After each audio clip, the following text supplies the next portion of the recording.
Terima kasih kerana terus memilih yang sahih dan berimbang. Berita perdana Jumaat 13 Januari 2023. Saya Indi Reza Rohadian. Dan saya Hazel Desmond. Terima kasih kerana memilih berita perdana.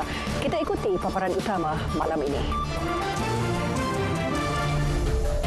Sabah dan Sarawak kini berstatus wilayah, bukan lagi negeri.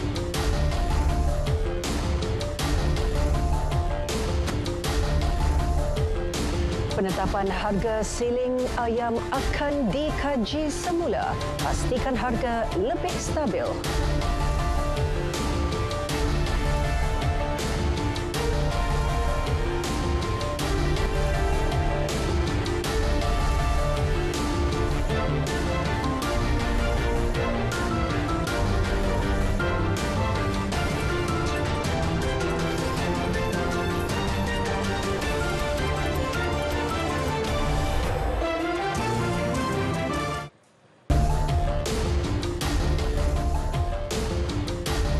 Assalamualaikum, salam sejahtera dan salam perpaduan. Perdana Menteri meneruskan rutin mendampingi rakyat setiap Jumaat dan siang tadi giliran warga Negeri Sembilan disantuni Datuk Seri Anwar Ibrahim di Kampung Jiboi Baru, Seremban. Beliau menjamu selera di kedai cendol yang cukup dikenali penduduk setempat dengan pelbagai menu istimewa. Selain cendol yang merupakan menu utama kedai ini, Perdana Menteri turut mencuba beberapa juadah lain termasuk mi rebus Johor, laksa Johor dan jemput-jemput. Dalam pada itu, pemilik kedai Ahmad Dani nyata teruja dengan kehadiran Perdana Menteri dan tidak menyangka pemimpin nombor 1 negara itu akan singgah ke kedainya. Kedai cendol Songkok Tinggi, Kampung Jiboi Baru beroperasi sejak 5 tahun lalu. Istimewanya, pekerjanya bersongkok tinggi serta berbaju Melayu atau kemeja petak-petak bersama tag nama. Usai menjamu selera, Perdana Menteri kemudian menunaikan solat Jumaat di Masjid Datuk Kelana Petra Leila Muhammad Yusof, Sikamat.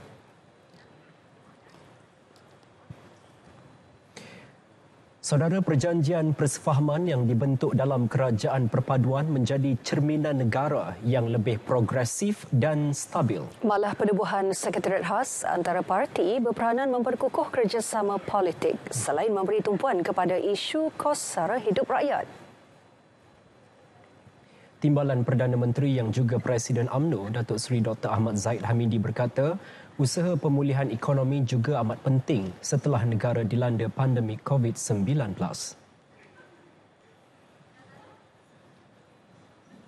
Sehubungan itu melalui sekretariat ini di peringkat kerajaan, kita mencari titik persefahaman, titik persamaan dan rasa kebersamaan bagi menerjemahkan janji-janji yang telah dibuat kepada rakyat. Paling ketara, semua parti menyentuh tentang soal kos sara hidup yang pada dasarnya boleh dilaksanakan. Ia merupakan manifestasi bersama kesemua parti dalam kerajaan perpaduan. Kita berharap usaha penterjemahan manifestasi kesemua agenda pembelaan rakyat akan dapat dilaksanakan dengan segera. Beliau menjelaskannya ketika menyampaikan ucapan dasar pada Perhimpunan Agung UMNO 2023 di Ibu Negara. Ya, sementara itu, kedudukan Sabah dan Sarawak dalam Malaysia bukan lagi berstatus negeri, sebaliknya wilayah. Jelas Datuk Seri Dr. Ahmad Zahid, pemindahan ibu kota Indonesia ke Kalimantan Timur menjadikan kedudukan wilayah Sabah dan Sarawak lebih strategik untuk dibangunkan sebagai kawasan pertumbuhan baharu. Kerajaan perpaduan mempunyai obligasi perundangan dan moral yang cukup besar terhadap Sabah dan juga Sarawak. Sehubungan itu, jelasnya Perjanjian Malaysia 1963 MA 63 perlu dilaksanakan segera.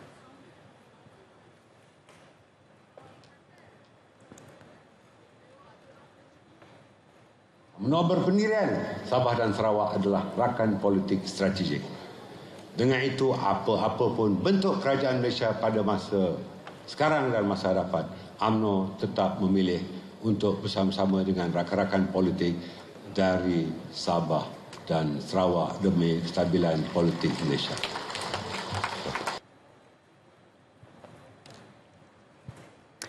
Walaupun bekalan ayam sudah pulih, kerajaan serius untuk memastikan harganya pula dapat distabilkan dalam tempoh terdekat. Menurut Menteri Perdagangan Dalam Negeri dan Kos Sara Hidup, Datuk Seri Salahuddin Ayub, pihaknya akan mengkaji semula penetapan harga siling ayam standard RM9.40 sekilogram ketika ini. Antara langkah dilakukan, berunding dengan 4 syarikat besar bagi mencari penyelesaian penetapan harga siling ayam. Ada 4 syarikat besar yang akan saya umumkan nanti. Saya akan meneruskan engagement ini direct pada mereka. Jadi pada upstream, pada punca dari mana masalah ini berlaku. Jadi tunggu dulu biar saya mendapat fakta-fakta yang lebih lengkap daripada kementerian, daripada Kementerian MAFS, daripada Kementerian Ekonomi, daripada MITI, supaya data-data itu bila kita jumpa nanti dengan 4 pemain utama ini, saya harap kita dapat berunding dengan baik dan kita cuba mencari satu penyelesaian supaya rantaian nilai itu keseluruhannya dapat kita perbaiki dan ini akan memberikan manfaat kepada rakyat untuk mendapat harga yang lebih stabil. Dalam tempoh sebulan, KPDN juga telah mengadakan pertemuan dengan pihak pembekal dan penjual ayam di Pasaraya dan Pasaraya Besar. Dasar pelaksanaan rangkaian 5G oleh Digital Nasional Berhad DNB bakal dibentangkan kepada jemaah menteri sebelum penghujung suku pertama tahun ini. Menteri Komunikasi dan Digital Fahmi Fadzil berkata setakat ini KKD telah bertemu dengan Kementerian Kewangan selain pengendali syarikat komunikasi dan DNB untuk mendapat maklum balas mengenai perkara berkenaan. Saya jangkakan sebelum kita sampai ke penghujung suku pertama 2023, kita akan dapat bentangkan kepada jemaah menteri dan dari situ saya percaya pihak kerajaan akan umumkan dasar berhubung pelaksanaan rangkaian 5G. Delegasi lawatan mana? Beliau terdahulu menghadiri sesi perjumpaan bersama warga KKD Kelantan di Kota Baru. Sempena lawatan itu, beliau turut menyampaikan sumbangan barangan keperluan kepada 50 warga KKD terjejas banjir, termasuk ahli Kelab Media Kelantan Darul Naim.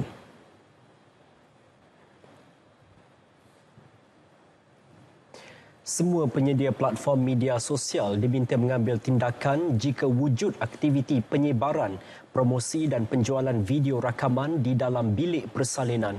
Timbalan Menteri Komunikasi dan Digital Teo Ni Ching memaklumkan SKMM telah mengarahkan semua pengendali platform media sosial supaya memadam kandungan video berkaitan. Baru semalam kami di Kementerian YB Fahmi, Menteri Komunikasi dan Digital saya mengadakan mesyuarat dengan Meta dan juga dengan TikTok. Antara agenda adalah juga bagaimana kita nak meningkatkan lagi perlindungan kita untuklah semua pengguna-pengguna di media sosial. Jadi untuk KKD kami memang akan minta penyedia platform ini seperti Facebook, Twitter, TikTok untuk pastikan bahawa kalau ada benda sebegini mereka padan ataupun tutup akaun itu dengan serta-merta. KKD melalui SKMM dan Cyber Security Malaysia turut sedia bekerjasama dengan PDRM jika memerlukan bantuan teknikal atau analisis forensik bagi membantu siasatan berhubung perkara berkenaan.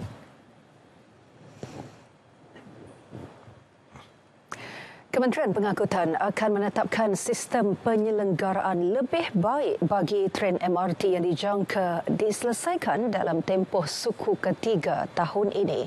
Pada masa sama, terus memantau budaya penyelenggaraan tren secara berkala bagi mengatasi masalah dan gangguan operasi.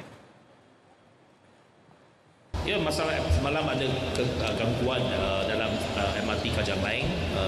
Memang saya telah minta pihak pengurusan untuk membuat penjelasan berkenaan apa yang berlaku. Itu memang masalah teknikal seperti yang berlaku sebelum ini. Ini untuk MRT line yang sepatutnya MRT line ini lebih baru baru hanya berkhidmat dalam 5 hingga 6 tahun. Sepatutnya peribatan yang lebih baru, tetapi ada sedikit masalah teknikal yang memang pihak pengurusan sedang. Syarikat pengurusan memerlukan tempoh 6 hingga 8 bulan untuk proses pelaksanaan penyelenggaraan bagi tren berkenaan. Manakala penyelenggaraan sepenuhnya dijangka dapat disiapkan menjelang suku ketiga tahun ini. Semalam, MRT Laluan Kajang berdepan gangguan operasi selepas tren itu mengalami tekanan angin rendah di stesen Pasar Seni sehingga menyebabkan ratusan pengguna terkandas. Pemulihan 17 projek sekolah sakit akan disegerakan dalam masa terdekat mengikut tempoh ditetapkan. Menteri Pendidikan Fadlina Siddiq berkata pihaknya akan memastikan pemulihan segera agar semua sekolah berkenaan boleh dikeluarkan daripada status projek sakit. Saya rasa yang sekarang ini yang sedang betul-betul kita lihat yang betul-betul dalam perhatian kita ada 17 semuanya termasuk Sabah Sarawak.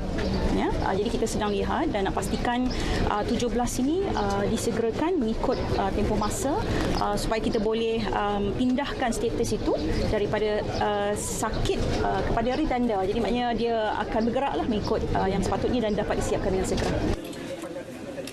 Beliau turut menjelaskan antara punca kelewatan menyiapkan sekolah disebabkan masalah kekurangan tenaga kerja dan semua proses intervensi dalam usaha menyegerakan projek terbabit.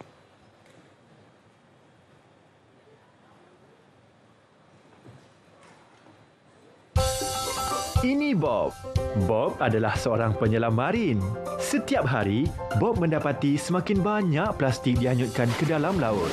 Kesannya boleh mengakibatkan jumlah plastik melebihi daripada hidupan laut menjelang 2050 jika tindakan tidak diambil. Dianggarkan 50% plastik yang dihasilkan adalah plastik sekali guna dan 13 juta tan plastik dihanyutkan ke laut. Kerana sayangkan alam sekitar, Bob mengambil inisiatif membersihkan sisa plastik.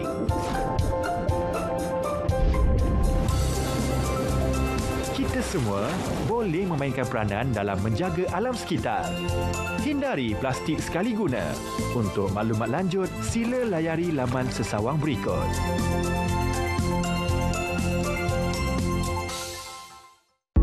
Malaysia antara 10 negara dengan kadar transplantasi terendah di dunia pada tahun 2021. Kini, anda boleh mendaftarkan diri sebagai penderma organ melalui MySejahtera. Jom daftar dan kemaskini sebagai pengikrar derma organ. Satu ikrar, sejuta harapan. Untuk maklumat lanjut, layari www.dermaorgan.gov.my.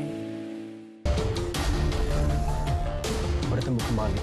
Perdana Menteri menzahirkan tahniah buat Tan Sri Michelle Yeoh atas kejayaannya muncul pelakon Malaysia pertama meraih trofi pelakon wanita terbaik musical komedi.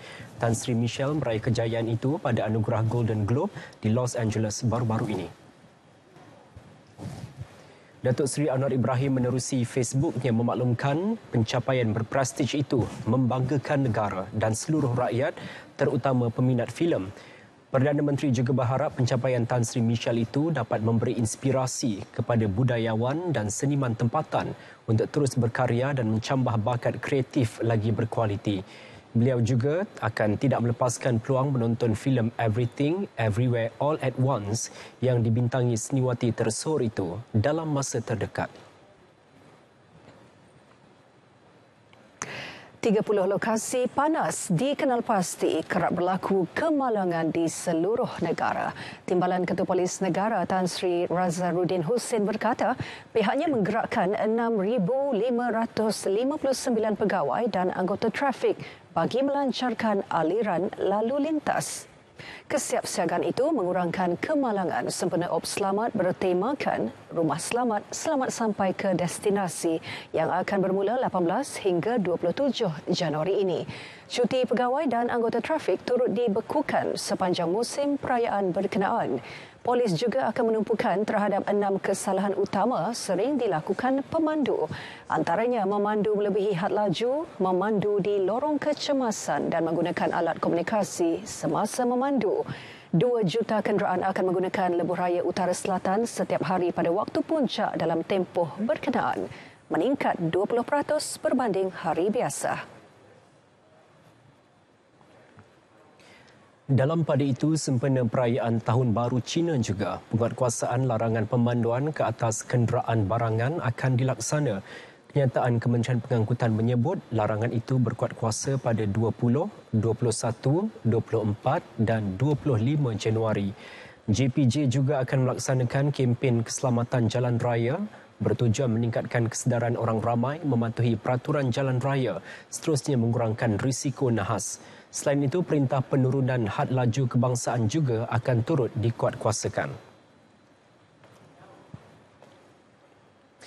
Ya, dan ini pula usaha bagi mengurangkan kesesakan di Plaza Tol. 12 lorong RFID akan ditambah di Lebuh Raya Plus lewat-lewatnya pertengahan April ini. Menteri Kerja Raya Datuk Seri Alexander Nantalinggi memaklumkan kesepakatan telah dicapai hasil pertemuan bersama wakil kumpulan Touch and Go Malaysia, LLM dan Plus. Saya difahamkan oleh LLM dan pihak yang berkenaan yang lain, ada 12 tempat tol nanti dalam masa mungkin sebelum bulan April lah, sebab memerlukan masa sedikit untuk membuat kerja-kerja supaya lorong RFID ini di 12 lokasi ini boleh kita laksanakan. Sebut 12 lokasi itu, ya di Sungai Besi, Plaza Tol masuk, dan Jalan Duta, Plaza Tol masuk, Shah Alam, Plaza Tol masuk, Sungai Buloh, Plaza Tol masuk, Rawang Selatan, Plaza Tol masuk, dan Setia Alam, Plaza Tol keluar. Ya, Setia Alam, Plaza Tol masuk. Jadi Putra Mahkota, Plaza Tol masuk, Kajang, Plaza Tol masuk, dan Jambatan Pulau Pinang, ya. Dan juga di Lebuh Raya Butterworth Kulim, di Kubang Semang. Penyediaan kelengkapan sekolah antara perbelanjaan terbesar setiap keluarga saban tahun, dan menyedari bebanan ini, Bank Islam menganjurkan program Jelajah Jom ke Sekolah Amal Bank Islam. 500 murid di 6 negeri disasar akan menerima manfaat melibatkan peruntukan dana zakat dan dana tanggungjawab sosial korporat sebanyak RM190,000. Ya, Sarawak menjadi destinasi pertama program berkenaan. Kita ikuti laporan disediakan wartawan Debbie Amanda Padan. Menurut Pengarah Wilayah Malaysia Timur Bank Islam, Zulkifli Muhammad Zain, genap 40 tahun. Bank Islam menjadi institusi perbankan Islam pertama ditubuhkan di negara ini. Menjelang sesi persekolahan baru Mac nanti, Bank Islam terus komited menzahirkan sokongan dan mengurangkan beban keluarga yang memerlukan. Seramai 50 murid di Bumi Kenyalang dipilih menerima bantuan kelengkapan persekolahan. Penapisan tu kita telah bekerjasama dengan pihak PBD, dan dari situ mereka akan memberikan nama-nama yang kita anggarkan jumlah tu. Di situlah sekolah-sekolah yang terpilih. Inilah inisiatif kita untuk meringankan kepada 50 pelajar yang terpilih tadi, dan kita akan lakukan program seperti ini di masa-masa yang akan datang, insya-Allah. 50 murid berusia 7 hingga 12 tahun dari Sekolah Kebangsaan, SK Pajar Sejingkat, SK Tan Sri Datuk Dr. Haji Sulaiman Daud, SK Astana, SK Rakyat Tupong, SK Semerah Padi menerima bantuan. Setiap pelajar menerima pakaian seragam sekolah, kasut dan stokin, seluar sukan dan beg sekolah serta alat tulis. Saya harap ia dapat membantu anak-anak kita, keluarga-keluarga anak-anak kita dan juga pihak sekolah sebab apabila 50 anak-anak ini dibantu, maka pihak sekolah pun boleh memberi perhatian kepada anak-anak lain yang juga memerlukan bantuan. Lepas tu kami akan belajar bersemangat, mulakan sekolah dengan bersemangat. Kami si sangka dapat beg baru. Kami janji kami belajar sungguh-sungguh. Inisiatif Syarikat Perbankan Bank Islam mengagihkan dana berjumlah RM38,000 kepada 50 orang pelajar di Kuching ini sebagai sebuah institusi syarikat perbankan patuh syariah. Semestinya bantuan ini dapat mengurangkan beban keluarga yang kurang berkemampuan. Terima kasih Bank Islam kerana dah beri saya bantuan. Syukur, terima kasih Bank Islam. Bank Islam turut menaja murid berkenaan meneroka pengalaman menarik di Muzium Budaya Borneo Kuching bagi menimba ilmu mengenai sejarah, seni dan budaya Sarawak. Debbie Amanda Padan, Berita RTM.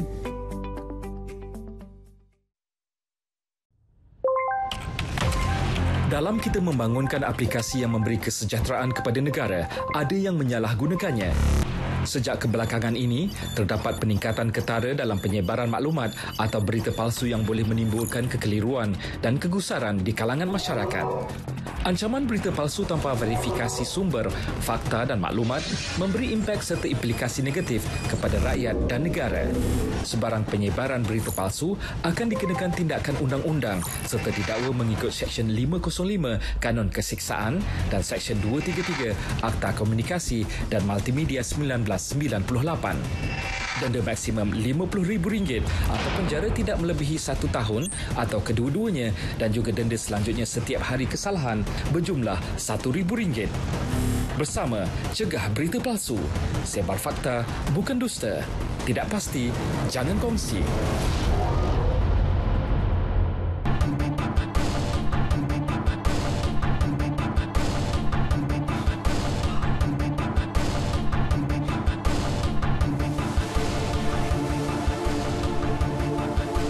Masih bersama Berita Perdana. Tenaga Nasional Berhad TNB berminat untuk meneroka dan mengambil bahagian dalam pembangunan serta operasi penyelesaian tenaga di Ibu Kota Nusantara IKN Indonesia. Perkara itu dinyatakan menerusi penyerahan surat hasrat LOI kepada pengerusi otoritas IKN ketika kunjungan Perdana Menteri Datuk Seri Anwar Ibrahim ke Jakarta baru-baru ini. TNB turut berminat meneroka peluang dalam perniagaan kesaling hubungan grid melalui kerjasama dengan PT Perusahaan Listrik Negara PLN Indonesia. Kolaborasi itu khusus bagi membangunkan infrastruktur penghantaran voltan tinggi yang selamat dan boleh dipercayai di Global City for All IKN.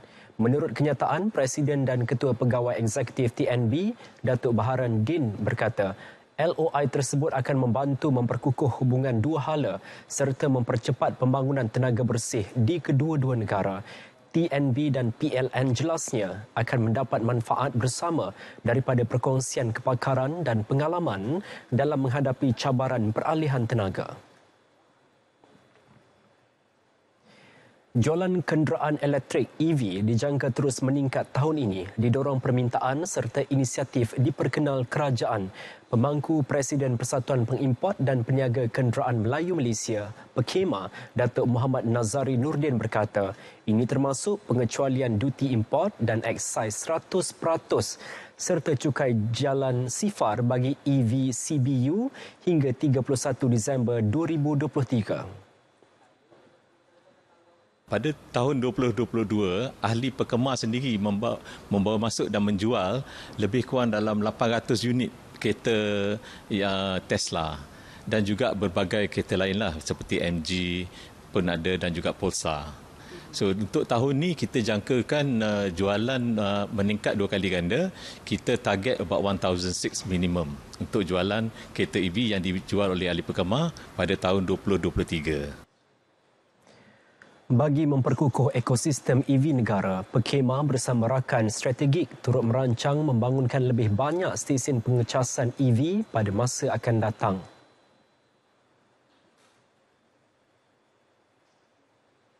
Kerajaan pun telah mensasarkan penubuhan charging station ini sebanyak 10,000 di seluruh negara menjelang tahun 2025. Buat masa kini ini pun Perkemar sendiri, ahli-ahli kita mensasarkan untuk menubuhkan sekurang-kurangnya 400 charging station menjelang 2025. Kerancakan aktiviti ekonomi di peringkat domestik mampu memperkukuh pertumbuhan sekaligus menjadi penampan kepada cabaran kemelesetan ekonomi global. Menurut pensyarakanan Putra Business School, Dr. Ida Yassin, aktiviti ekonomi berterusan akan memastikan sektor perniagaan kekal menjana pendapatan dan rakyat mempunyai pekerjaan. Jelasnya, sebagai ekonomi terbuka, Malaysia tidak terkecuali dari berdepan kemungkinan impak kemelesetan global. Inflasi ini memang berlaku di serata dunia, termasuklah negara kita tidak akan terlepas daripada perkara ini, kerana kita juga mengimport barang pada masa yang sama. Kedai kata barangan itu harganya mahal, sudah tentu kosnya juga mahal. Tingkat syarikat sebenarnya bagaimanakah cara untuk kita kalau boleh mengurangkan kos kita, ya? Kalau contohnya seperti dahulu kemungkinan kita mengimport sebahagian bahan-bahan menjadi input kita, kemungkinan sekarang kita ingin mencari substitute ataupun replacement yang lebih murah lagi. Kemungkinan kita tidak mengimport, mengambil daripada dalam negara. Jadi seboleh mungkin kita mencari penggantilah kepada input-input yang sekarang ni mungkin harganya mahal. Peniaga perlu mempunyai strategi perniagaan yang baik agar kekal relevan dalam tempoh mencabar. Rakyat juga harus berbelanja secara berhemah dan elakkan hutang baharu. Semalam Bank Dunia memberi amaran kemelesetan ekonomi semakin hampir dan menurunkan unjuran bagi pertumbuhan global tahun ini kepada 1.7% berbanding unjuran sebelum ini pada 3.0%.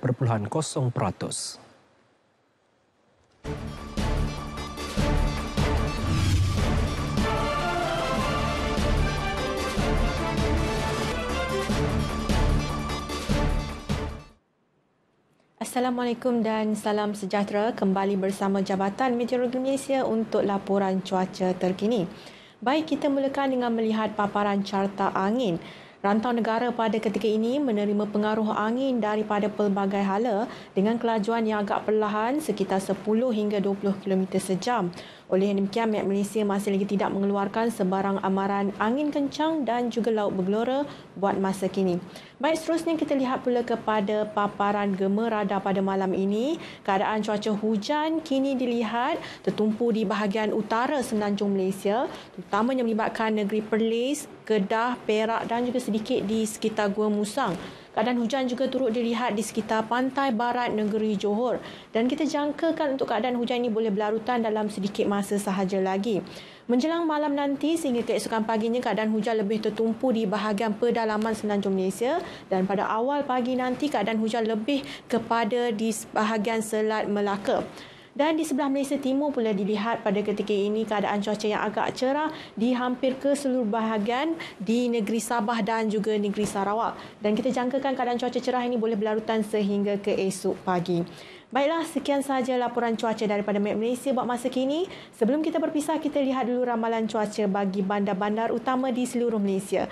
Saya Linda Hanif. Assalamualaikum dan salam sejahtera.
perdana diteruskan dengan edisi sukan bersama Akhtar Haji Hamzah. Akhtar, teruskan.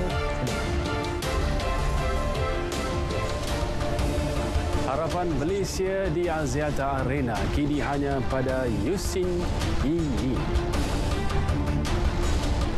Pemain hoki Malaysia dikerah buru keputusan positif pada aksi sulung di India.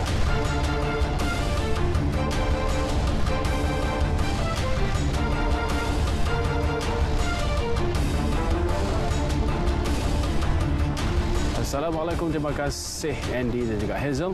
Baik, kita mulakan dengan saingan badminton Petronas Terbuka Malaysia 2023. Pasangan beregu campuran negara Chen Tangji Toh Wei gagal melekkan diri ke peringkat separuh akhir dalam kejuaraan itu hari ini. Dalam perlawanan yang berlangsung di Stadium Axiata Bukit Jalil itu menyaksikan pasangan beregu Thailand Dechapol Puvanarato Saprisi Teratatachai berjaya menumpaskan pasangan negara dengan straight set 21-19, 21-9. Pada set pertama, pasangan beregu negara dilihat memulakan permainan dengan agak agresif, namun pasangan Thailand berjaya menepis smash dari pasangan di ranking ke-17 dunia itu. Pasangan Thailand yang merupakan pemain di ranking kedua dunia itu berjaya mengekalkan momentum sehingga tamat permainan. Malaysia kini hanya mengharapkan pasangan beregu lelaki Ong Yu Sin Teo Yi yang sekarang berdepan saingan pasangan Indonesia Fajar Alfian Muhammad Rian Ardianto.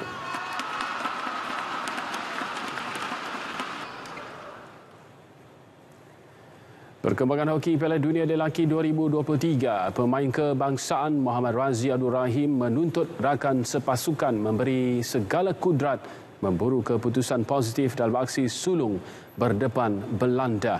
Jelas pakar pukulan sudut penalti itu, ini bagi melonjakkan moral pasukan menghadapi aksi getir selepas itu, iaitu menentang Chile dan New Zealand. Razi juga yakin analisis dan perancangan taktikal di rangka pengendali Arun Sevaraj mampu membantu pasukan menyerap tekanan hebat berdepan Belanda. Saya sering ingatkan players sentiasa fokus dengan tugas dan tanggungjawab yang mereka perlu pikul setiap masa di dalam perlawanan. So performance individu tu sangat penting bagi setiap pemain untuk memastikan kita punya team performance tu akan meningkat. Pemain berusia 35 tahun itu juga sering mengingatkan rakan lain agar tidak gentar mengambil risiko dan melakukan kesilapan. Sebab semua orang akan buat salah, so bagaimana yang lain untuk recover mistake ataupun kesilapan yang rakan lain yang buatlah. So kita bermain as a team, so defend as a team dan attack as a team. Malaysia yang diundi dalam kumpulan C bakal berdepan Belanda esok dan seterusnya menghadapi cabaran menentang Chile dan New Zealand pada 16 dan 19 Januari. Kelantan FC mengikat jurulatih import dengan mendapatkan khidmat bekas pemain kebangsaan dari Korea Selatan Choi Mun-sik bagi menghadapi saingan Liga Super musim depan. Kelantan FC dalam kenyataan hari ini memaklumkan jurulatih berusia 52 tahun itu telah menandatangani kontrak bersama pasukan semalam dan berusaha memberi saingan sengit dan cabaran lebih hebat kepada pasukan lawan.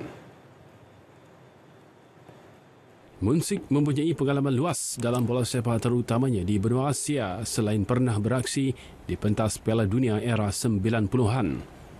Dia turut membimbing beberapa kelab bola sepak kebangsaan Korea Selatan dan menjadi pemain skuad kebangsaan negara itu dengan beberapa siri perlawanan peringkat dunia termasuk kelayakan Piala Dunia pada 1998, Piala Dunia Amerika Syarikat 1994 dan kejohanan Olimpik Barcelona 1992. Antara pencapaian Mun-sik sepanjang karier kejurulatihannya ialah juara Sukan Asia Incheon dan juara Kings Cup Thailand sebagai pembantu jurulatih bersama skuad kebangsaan bawah 23 tahun Korea Selatan dan juara Sukan Asia Incheon.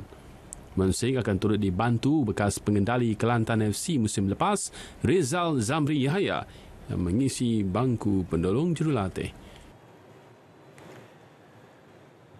Saudara, sebentar tadi masuklah waktu solat Isyak bagi wilayah Persekutuan Kuala Lumpur dan kawasan yang sewaktu dengannya. Baik, kita teruskan dengan bola sepak. Bekas penyerang Harimau Muda Hadi Fayad Abdul Razak diumum sebagai pemain baharu Perak FC bagi menghadapi saingan Liga Super tahun ini. Sebelum ini, Hadi Fayad beraksi untuk pasukan Azul Claro Numazu dan Fagiano Okayama dalam saingan Liga J2 dan J3 di Jepun. Kehadiran pemain berusia 23 tahun itu di Ipoh pastinya akan menambah sengat bahagian serangan The Boss Gaurus yang sebelum ini telah menandatangani penyerang import dari Nigeria, Christian Obiozor. Paling penting sekali saya nak bantu pasukan Perak untuk bangun balik. Kita tahu Perak adalah satu pasukan yang sangat bagus satu ketika dahulu dan saya rasa dan percaya kita akan dapat lakukan lagi dan ia akan juga ambil sikit masa tapi saya percaya dan yakin ia boleh menjadi lagi. Sementara itu, jurulatih Perak FC Lim Tiong Kim berharap penyokong dapat bersabar dan memberi masa buat kedua-dua pemain menyesuaikan diri dengan pasukan. Everybody needs time. We must give people time. Even Hadi needs time. So I hope all of you are patient enough to give us time. We need time. We could see that we play very attractive football. Beliau berkata demikian pada sidang media selepas majlis pelancaran jersey baharu Perak FC di Stadium Perak Ipoh. Naib juara Piala FA musim lepas Terengganu FC TFC akan berkunjung ke Thailand awal bulan depan bagi sesi pemanas badan sebelum Liga Super membuka tirainya 24 Februari ini.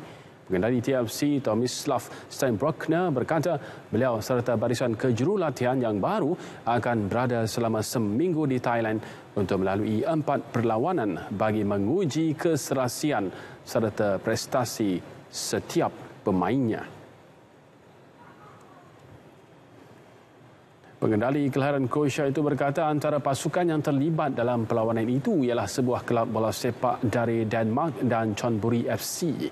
Selain Thailand, beberapa perlawanan persahabatan dengan pasukan tempatan termasuk Negeri Sembilan FC, Kuala Lumpur City FC dan skuad KL City FC bawah 23 tahun yang akan diadakan pada bulan ini. Fokus utama ketika ini ialah latihan kecergasan dan penilaian prestasi untuk memilih barisan 23 pemain terbaik bagi membarisi skuad TFC. Steinbrockner yang baru dilantik sebagai ketua jurulatih skuad penyu musim ini menyenaraikan 5 tonggak import baharu termasuk Mahmud Pusic Sandinada, Kulmatov dan Adisak Kraison dari Thailand yang mengisi kota pemain ASEAN.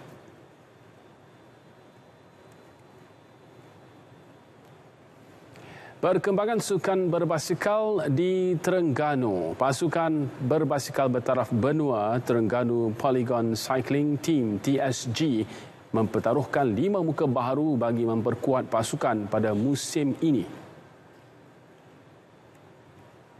5 pelumba tersebut termasuk 2 pelumba import, Jesse Ewart dari Australia dan Aiman Cahyani dari Indonesia yang memiliki kepakaran dalam teknik pendakian.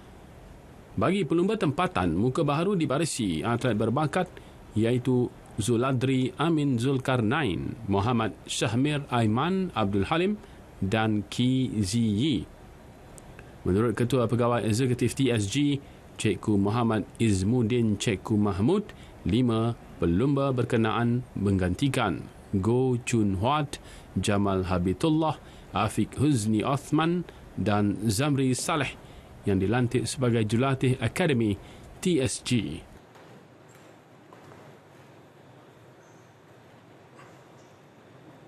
Pegawai Operasi TSG Nasiruddin Wan Indrus memaklumkan kejayaan yang dilakar TSG pada musim lalu membolehkan mereka meraih banyak penajaan pada tahun ini iaitu lebih 11 juta ringgit berbanding sebelum ini. Kita sekarang ni mengikut perubahan semasa lah. Kita tengok kita dah mempunyai dari segi kekuatan kewangan yang agak stable dan kita cuba dapatkan lumba-lumba yang menawarkan poin yang lebih banyak. Itu bertaraf 2.1 dan juga Pro Series. Saya percaya itu merupakan suatu pengiktirafan. Bila pencapaian baik, maka tentulah ramai penaja-penaja dalam negeri dan peringkat antarabangsa yang ingin menaja. TSG menutup tirai musim lalu penuh bergaya selaku juara Asia Jelajah Asia UCI setelah meraih 118 podium untuk berada di kedudukan ke-31 dunia daripada 212 pasukan profesional seluruh dunia yang bertanding.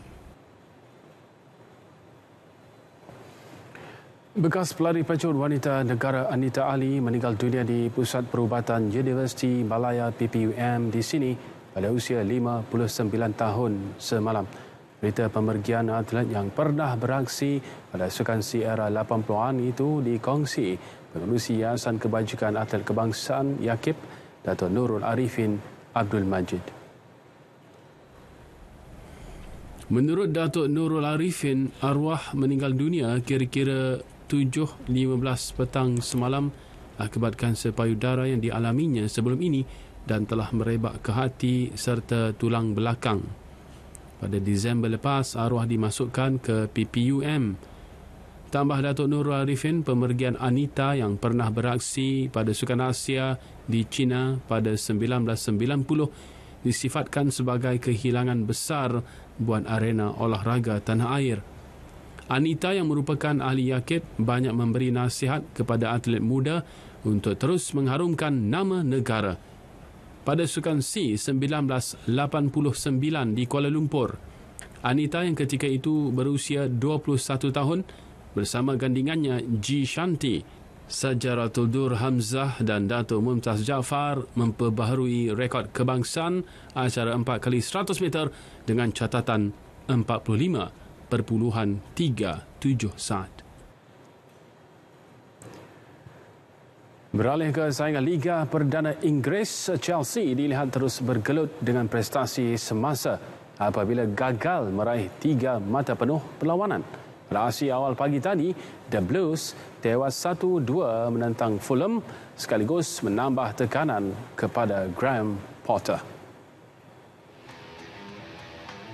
Dalam perlawanan tersebut, gol awal diperoleh menerusi pemain Fulham Willian pada minit ke-25 sebelum Chelsea dapat menyamakan kedudukan pada minit ke-47 hasil jaringan Kalidou Koulibaly.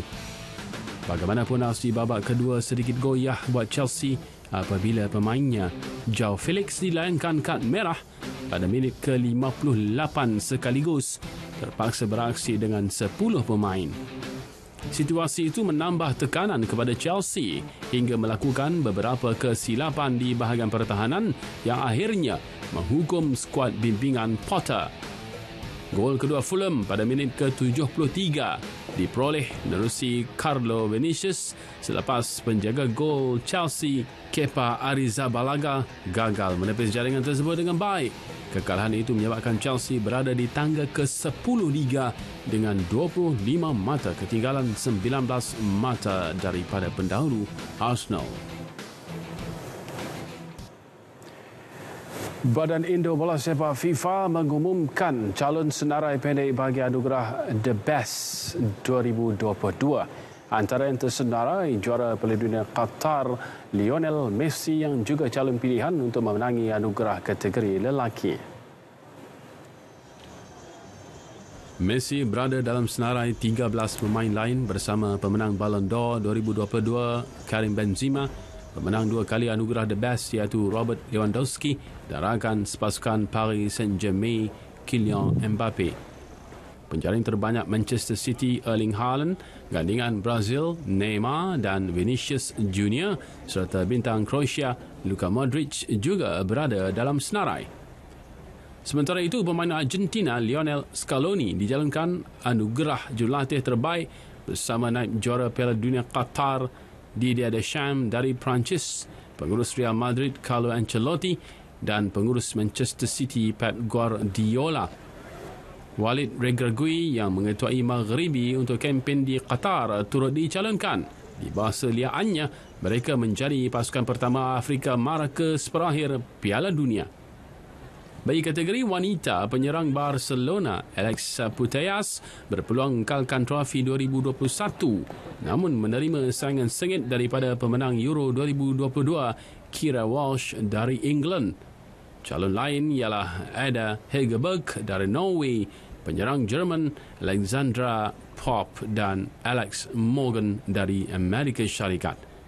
FIFA akan mengumumkan 3 finalis dalam setiap kategori awal Februari ini dan majlis penganugerahannya akan berlangsung pada 27 Februari. Edisi Sukan 13 Januari 2023 berakhir di sini. Saya Muhammad Akhtar Haji Hamzah. Salam perpaduan, salam sejahtera. InsyaAllah kita jumpa lagi. Assalamualaikum. FIH Odisha Hoki Piala Dunia Lelaki 2023 membuka tirai persaingan. Barisan 20 pemain terbaik skuad hoki senior kebangsaan kini menggalas cabaran dalam kejohanan edisi ke-15. Saingan 16 pasukan dari 4 kumpulan dengan negara India sebagai tuan rumah dibawakan untuk anda dari 13 hingga 29 Januari eksklusif hanya di RTM.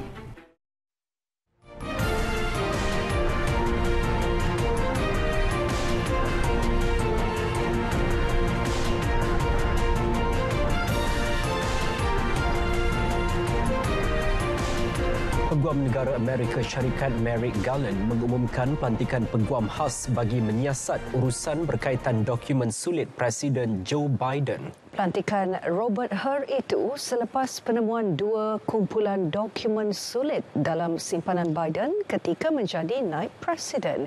Kita saksikan dalam rangkuman luar negara. Ahli Dewan Kongres telah dimaklumkan mengenai pelantikan berkenaan. Garland telah menandatangani perintah pelantik Hur yang menurutnya memberi kuasa untuk menyiasat mana-mana individu atau entiti yang melanggar undang-undang. White House sebelum ini memaklumkan lebih banyak dokumen sulit ditemui di rumah Biden di Wilmington, Delaware yang kebanyakannya dalam ruang penyimpanan di garaj. White House yakin selepas pelantikan Hur, siasatan akan menunjukkan bahawa Biden secara tidak sengaja tersalah letak dokumen. Sekurang-kurangnya 6 terbunuh akibat ribut peti dan puting beliung yang melanda bahagian tengah Alabama, selatan Amerika Syarikat. Gubernur Alabama, Kay Ivey, mengisytiharkan darurat di 6 daerah di wilayah tersebut. Selain Autauga, Chambers Kosa, Dallas, Elmo dan Talaposa turut terlibat. Ketegangan semakin memuncak di seluruh Peru. Kementerian Pengangkutan menerusi ucapan di Twitter memaklumkan kerajaan terpaksa menutup lapangan terbang di Cusco sebagai langkah keselamatan. Pertempuran pada malam Rabu menyaksikan kumpulan penunjuk perasaan cuba memasuki lapangan terbang. Malah terdapat cubaan membakar stesen bas selain menyekat landasan kereta api dengan batu besar. Pemberontakan sejak awal Disember lepas telah mengakibatkan puluhan terkorban termasuk seorang pegawai polis. Beralih ke perkembangan dalam negara. Kos menunaikan haji dijangka akan meningkat kepada RM31,000 untuk musim haji tahun ini berbanding RM28,632 tahun lalu. Menurut Pengarah Eksekutif Haji Tabung Haji TH, Datuk Seri Said Saleh Abdul Rahman, bagi meminimumkan impak kenaikan kos, TH memeterai perjanjian jangka panjang dengan syarikat penerbangan. Selain itu, TH telah memajak bangunan penginapan jemaah haji di Mekah dan Madinah untuk beberapa musim dalam usaha mengekalkan harga sewaan. Kos haji merangkumi tiket penerbangan, pengangkutan di Tanah Suci, sewaan bilik penginapan di Mekah dan Madinah, sajian makanan dan bayaran untuk pelbagai perkhidmatan asas kepada pihak berwajib di Arab Saudi. Kesemua elemen itu telah meningkat dari tahun ke tahun, termasuk harga sewaan hotel. Kenaikan turut disumbangkan dari inflasi, pergerakan mata wang asing, impak ekonomi global, isu logistik pasca pandemik dan pengenalan percukaian baharu di Arab Saudi. Bagaimanapun, TH akan meneruskan bantuan kewangan haji untuk golongan berpendapatan rendah melalui bayaran haji secara bersasar yang diperkenal pada musim haji yang lalu. Sebuah kereta rosak teruk akibat dihempap bahan binaan yang jatuh dari tingkat 56 bangunan pembinaan di Jalan Ampang, Kuala Lumpur. Ketua Polis Daerah Dang Wangi SCP Nor Delhan Yahya berkata, sekeping besi staging dari bangunan setinggi 80 tingkat yang dalam pembinaan itu dilaporkan jatuh pagi tadi. Ketika kejadian, pemandu kenderaan didapati berada di dalam sebuah premis serba neka untuk membeli barang. Objek berkenaan menghempap bahagian atas kenderaan terbabit. Tiada sebarang kecederaan atau kemalangan jiwa dilaporkan. Seorang pengarah syarikat pengeluar getah didakwa atas 4 pertuduhan mengemukakan dokumen palsu berhubung penjualan mesin terpakai yang tidak wujud berjumlah hampir 3 juta ringgit 2 tahun lalu. Tertuduh Wong Ping Kiong, 60 tahun, merupakan pengarah syarikat Goodway Rubber Industries sendirian berhad, mengaku tidak bersalah terhadap kesemua pertuduhan yang dibacakan di hadapan Hakim Suzana Husin. Kes disiasat mengikut Seksyen 18 Akta Suruhanjaya Pencegahan Rasuah Malaysia SPRM 2009 dan boleh dihukum di bawah Seksyen 24/2 Akta sama. Di mahkamah sama, seorang lagi pengarah syarikat tersebut, Tai Bun Wee, 63 tahun, mengaku tidak bersalah atas 3 pertuduhan bersubahat dengan Wong berhubung pelupusan mesin terpakai pada lokasi dan tarikh serupa. Mahkamah kemudian membenarkan kedua-duanya diikat jamin masing-masing RM60,000 dan RM50,000 dengan seorang penjamin. 28 Februari ini ditetapkan untuk sebutan kes. 3 keluarga yang terbabit dalam kebakaran di Kampung Simpang 3 Gombak sehingga meranggut nyawa 2 beradik menerima sumbangan Yadim. Bantuan bagi meringankan beban setelah berdepan musibah berkenaan awal bulan ini. Kita tahu yang ni semua tidaklah dapat menghapuskan kesedihan ataupun dapat menyelesaikan semua masalah, tetapi sekurang-kurangnya ia adalah tanda kebersamaan Yayasan Dakwah Islamiah Malaysia sebagai salah sebuah agensi di bawah jawatan Perdana Menteri Ahli Agama dengan mangsa yang berlaku, dan juga ini tanda kita bersimpati seperti mana anjuran agama kita. Sumbangan berupa wang tunai, barangan keperluan harian dan makanan dianggar berjumlah RM10,000. Alhamdulillah lah, rasa macam sekurang-kurangnya dapat meringankan sedikit bebanan kami selepas apa yang berlaku kan. Hampir rumah saya dalam 80% jugalah kehilangan barang-barang berniaga. Dalam kejadian pada 2 Januari lalu, 2 beradik Nur Saza Al-Fisha 9 tahun dan adiknya Muhammad Al-Qayyum Muhammad Faizan 6 tahun ditemukan rentung. Kebakaran turut menjejaskan 2 rumah berhampiran.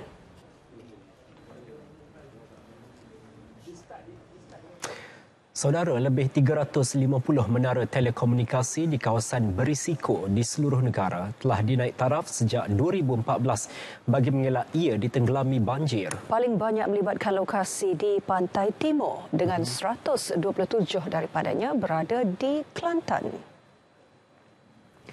Menurut Ketua Pegawai Operasi SKMM Datuk Muhammad Ali Hanafiah Muhammad Yunus, kos naik taraf setiap tapak menara telekomunikasi antara RM60 hingga RM180,000 yang ditanggung sepenuhnya syarikat telco. Tempat dia macam di Kelantan, di Terengganu, di Johor, di Pahang. Ini yang kita mulakan dulu. Kebanyakannya ada 4 atau macam Celcom, Digi, Maxis dan U-Mobile. Ada 4 atau 5 telco lah semuanya. So ada tapak yang dipunyai oleh Celcom, ada yang daripada Digi, ada Maxis, U-Mobile sebagainya. Dia sama-sama dia orang, dia tanggung. Beliau menyatakannya selepas mengiringi Menteri KKD Fahmi Fadzil meninjau menara telekomunikasi yang selesai dinaik taraf di Kampung Bendang Pak Yong, Bengkalan Kubu.